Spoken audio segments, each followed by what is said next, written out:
This is the plaintiff, Reed Dotson.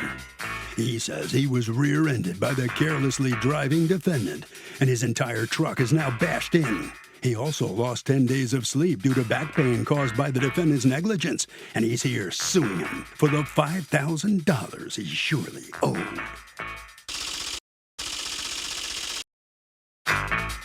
This is the defendant, Harvey Paul Caudill.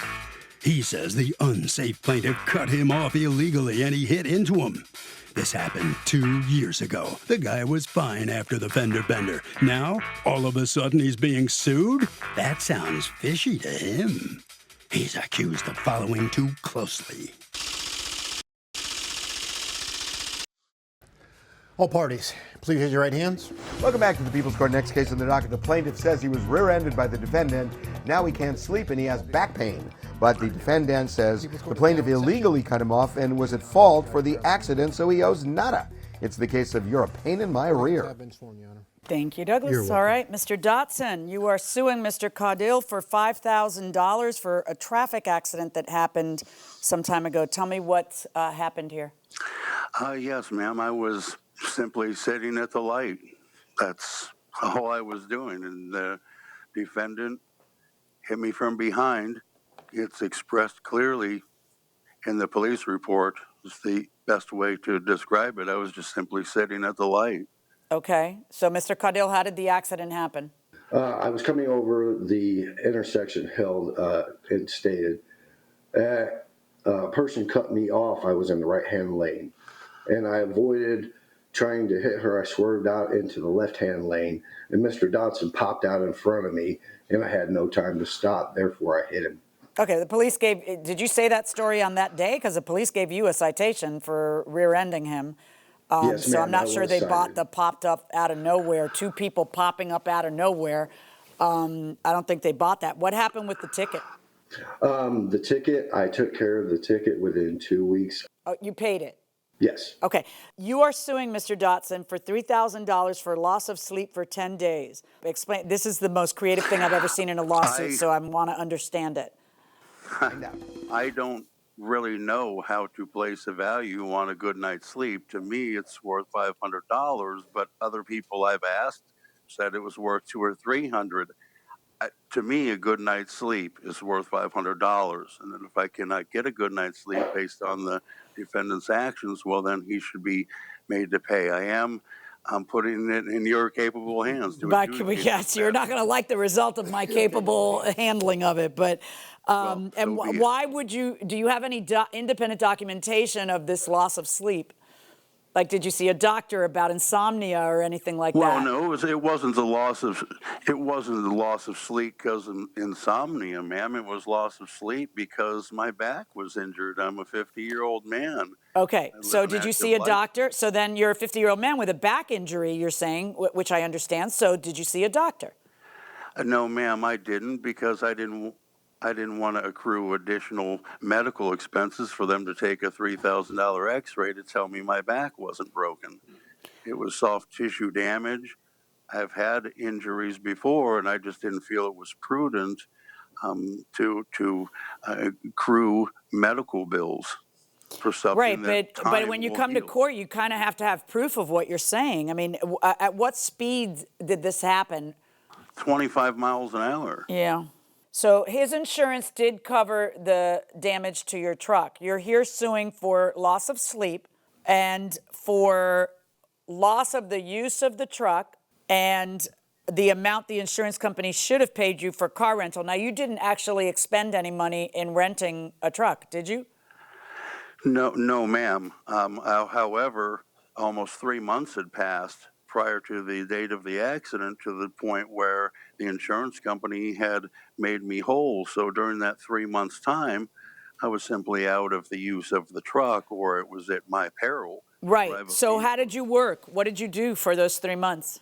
I was able to curb some of the loss of the use of the vehicle because I have a little trailer that I pull behind a Volvo station wagon. So during the time, I didn't have use of the truck, but at least I was able to carry on with my other vehicle and the trailer.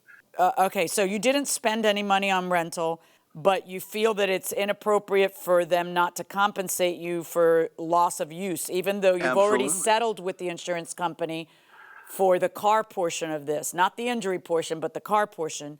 Mr. Caudill, let me hear from you. What would you like to respond to this lawsuit, Mr. Dotson's claim?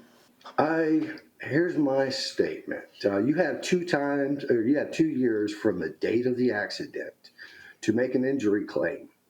I didn't receive a notice till the 30th of December of 2022.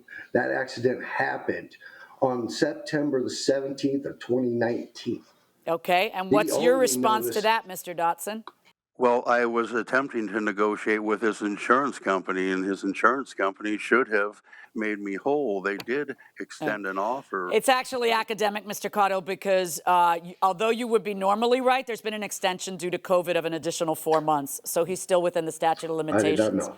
So what's your next argument? But good one. What's your next argument?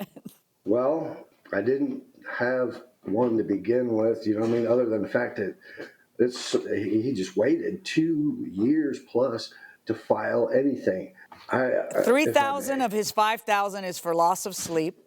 1,000 is for loss of use of the truck, and 1,000 is for renting a car he didn't rent. Aside from not having any evidence of these things, me knowing that you had other transportation, me knowing that when you say you were trying to negotiate with them, they offered you like 1,000 something for your quote injuries, and $1,250. $1,250, and you rejected it. And so you're rolling the dice here today. So here you are in small claims trying to collect without any medical evidence whatsoever on the $3,000, and on the 1,000 and 1,000. One could argue that that would be duplicative, right? If you were entitled to it, one could say, well, how is it that you're going to get the money to rent it, but also get the money to not have a car available? But more importantly, why wouldn't the part about the car have already been handled when you took the settlement from the insurance company on the part about the car? Actually, the two separate $1,000 amounts, only one of those $1,000 amounts is related to the car and or rental. The other $1,000 is for my pain and suffering around Christmas time. That's not how it's listed in your lawsuit, but let's go with your theory. Let's do that. I'm sorry. All right, the That was 1,000 for worded your pain and incorrectly. suffering. Do you have a stitch of evidence that you were injured in this accident? Because I've had lots of accidents. Sometimes Ma'am, you get I swore to injured and tell the sometimes whole you don't. truth. Ma'am, I swore to tell the whole truth. Oh, honey, And everybody I'm telling- says that every day in front of me. Both sides swear to tell the truth, and half the time the two stories are from different planets.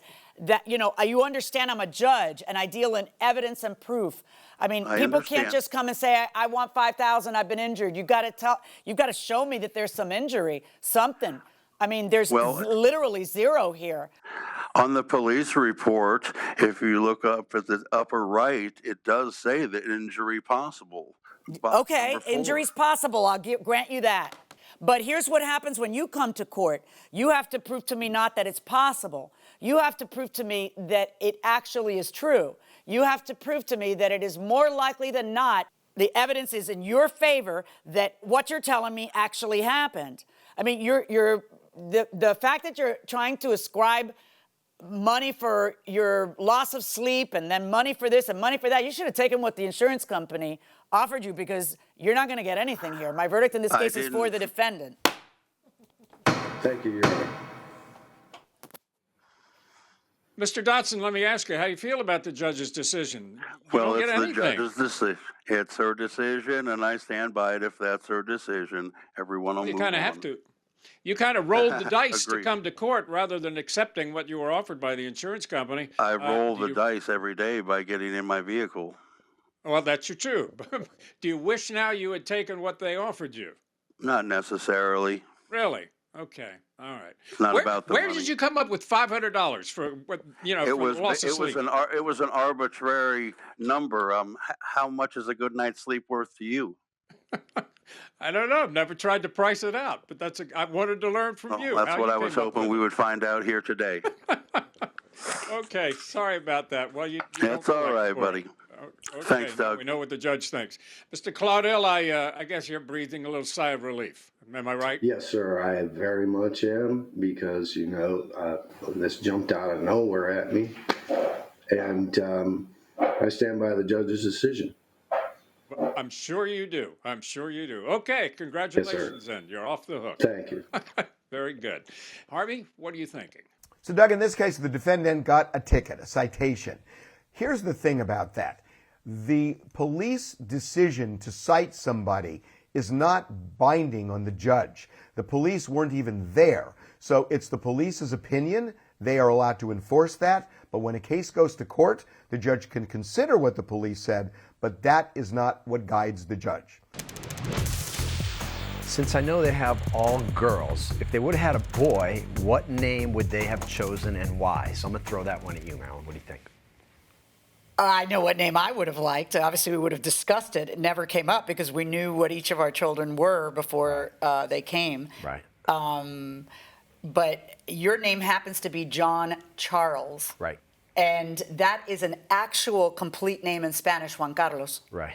And Juan Carlos, like the King of Spain. El Rey de España. was Juan Carlos. And right, and then the nickname for most Juan Carlos is their JC. Right. So I think I would have put that out there and let that marinate. What would you have wanted? I probably would have. My ego would have said, "Oh, I'm going to bite on that one." Yeah. I wouldn't know what to do with a boy. Three That's girls. True.